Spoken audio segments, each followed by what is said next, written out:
बिस्मिल्लाहिर्रहमानिर्रहीम। हज़रत जाबिर रज़ी अल्लाह ताला अन्हु रिवायत करते हैं कि साद बिन रबी रज़ी अल्लाह ताला अन्हु की बीवी सरकार दो आलम सल्लल्लाहु अलैहि वसल्लम की खिदमत में हाजिर हुई और अर्ज़ की, या रसूलल्लाह सल्लल्लाहु अलैहि वसल्लम, साद बिन रबी आपके साथ ग़ज़वा उहद में शरीक था, शहीद हो गया। ये उसकी दो बेटियां हैं और इनके चचा ने सारा माल रख लिया है, तो अब इनसे कौन निकाह करेगा जब इनके पास माल नहीं? तो अल्लाह तबारक व तआला ने कुरान मजीद फुरकान हमीद में विरासत के अहकामात नाजिल फरमाए। सरकार दो आलम सल्लल्लाहु अलैहि वसल्लम ने चचा को बुलाया और हुक्म दिया कि 2 सुलुस इन बच्चियों को दे दो, 8वां हिस्सा बीवी को दे दो और जो माल बच जाए वो तू रख ले।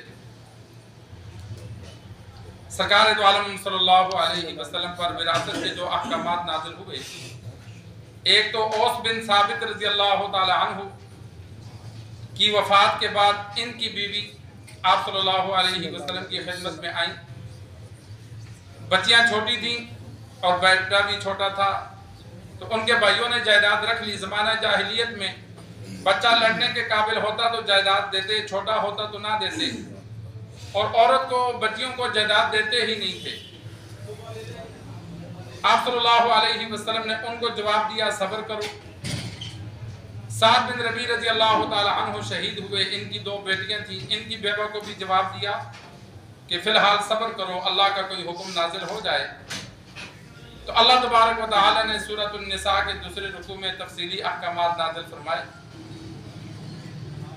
विरासत ऐसे ऐसे तकसीम की जाए जैसा कि कल तफसीलन आप हजरात के सामने जिक्र हुआ। एक मसला साथ और जहन नशीन कर लें।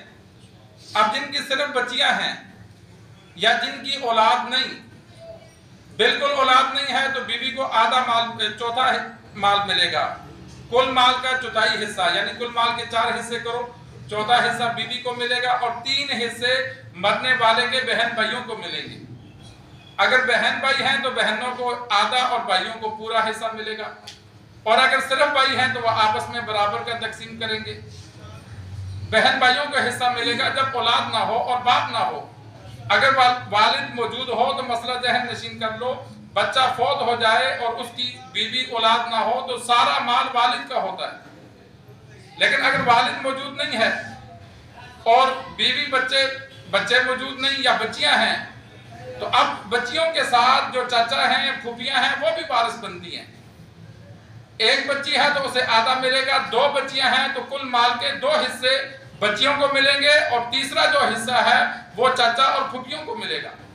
तो यहाँ 2 बच्चियां थीं और इसी तरह उनकी बेवा थी। तो सरकार दो आलम सल्लल्लाहु अलैहि वसल्लम ने फैसला फरमाया कि कुल माल के जो 8वां हिस्सा है, कुल माल के पहले 8 हिस्से बनाओ, 8वां हिस्सा बीवी को दे दो।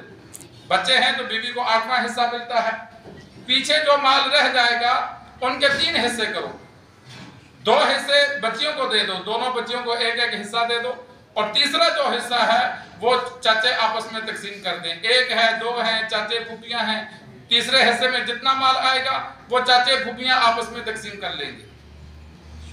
बाद लोग जिनकी औलाद नहीं होती या औलाद में बच्चियां होती हैं तो वो जहनी टेंशन में होते हैं कि भाई ये हमारे भाई क्यों वारिस बनेंगे, या मैं माल छोड़ जाऊंगा तो ये सारा भाइयों को मिलेगा। भाई जब अल्लाह ने उनका हिस्सा रख लिया तो उनके लिए माल को ज़ाया ना किया जाए, अपने ऊपर खर्च करो, अल्लाह के रास्ते में दो, लेकिन जो माल बचता है वो वरसा के लिए छोड़ के जाओ। माल को ज़ाया करना या किसी इदारे के नाम कर लेना, वरसा को महरूम करना, ये गुनाह है। अगर कोई बंदे के औलाद नहीं है, शादी नहीं हुई, उसका माल है, तो वो भाइयों के लिए, बहनों के लिए छोड़ के जाए। हाँ, कुछ माल अल्लाह के रास्ते में दे। अगर वो अपनी सारी जायदाद किसी मस्जिद के, मदरसे के नाम लगाता है या किसी इदारे को देता है तो वो गुनाहगार होके मरेगा, इसलिए कि उसने वरसा का जो हिस्सा था वो ज़ाया कर दिया। वरसा के लिए माल छोड़ के जाए।